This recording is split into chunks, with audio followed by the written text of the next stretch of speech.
God is in control. He is. He is. You cannot control what comes your way, but believe that God is in control. He is in control of your present and He is in control of your future.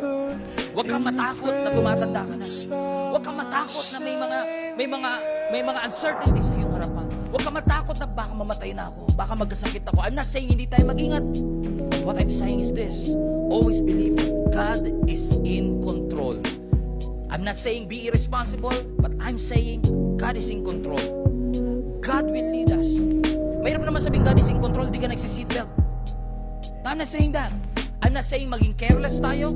I'm not saying na tayo ay maging irresponsible. But what I'm trying to say is this: whatever you are going through, always believe in your heart. Huwag ka mag-assume.